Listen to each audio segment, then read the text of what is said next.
In a dramatic political upheaval that underscores the immense pressure on the Ukrainian state, President Volodymyr Zelensky announced the immediate dismissal of his Prime Minister, Denis Shmyhal. The move, coming in the darkest hours of the new Russian offensive, sent a shockwave through the country's political establishment and signaled a radical consolidation of power around the presidency. The official decree cited the need for a more unified and decisive national leadership to meet the existential threat facing the nation.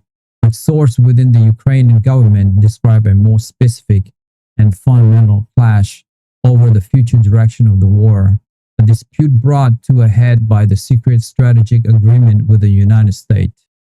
Prime Minister Shmyhal, an economist by training who had managed Ukraine's government and beleaguered economy since the early days of the full-scale invasion, was reportedly horrified by the high-risk strategy presented by General Kellogg by President Zelensky.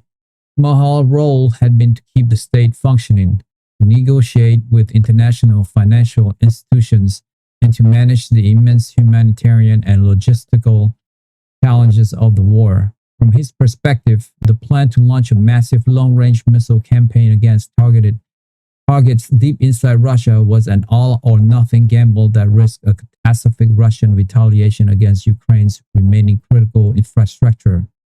He was said to have argued forcefully in a closed-door meeting that such a move would provoke Russia to unleash its full fury on Ukrainian power plants, transportation networks, and population centers, potentially leading to a complete collapse of the state. Furthermore, Shmyhal expressed grave concerns that this new aggressive posture, greenlit by the Trump administration, would alienate key European partners. He believed that nations like Germany and France, which had provided substantial financial and humanitarian aid, would view the strategy as a reckless escalation, potentially leading them to reduce their support.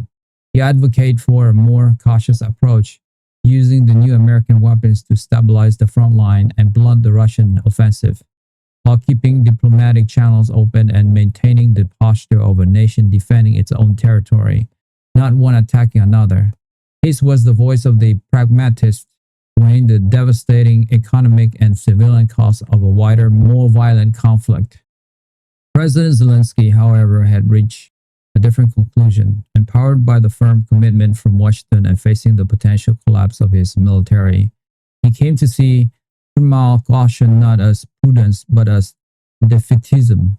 After his meeting with General Kellogg, Zelensky was fully convinced that the only path to survival was to inflict such pain on Russia that it would be forced to reconsider its war aims.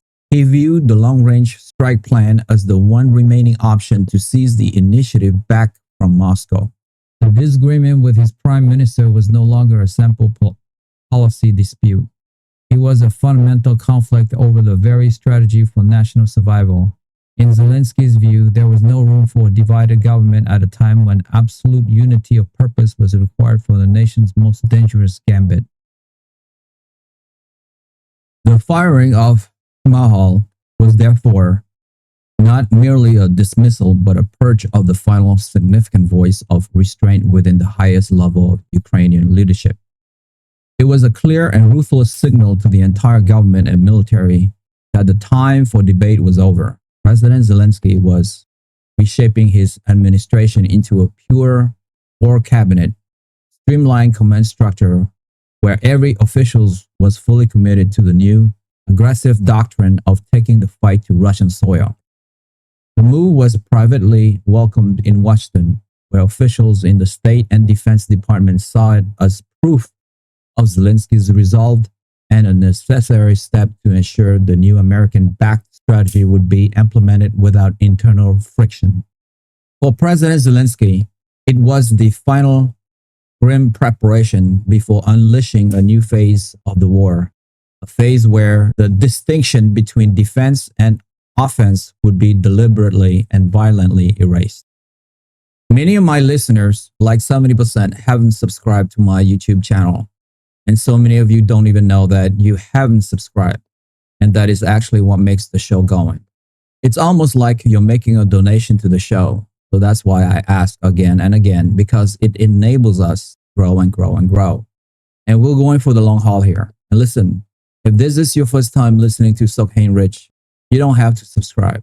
You guys, your first one's on me. But if you have watched this show before, it's like you are a freeloader now.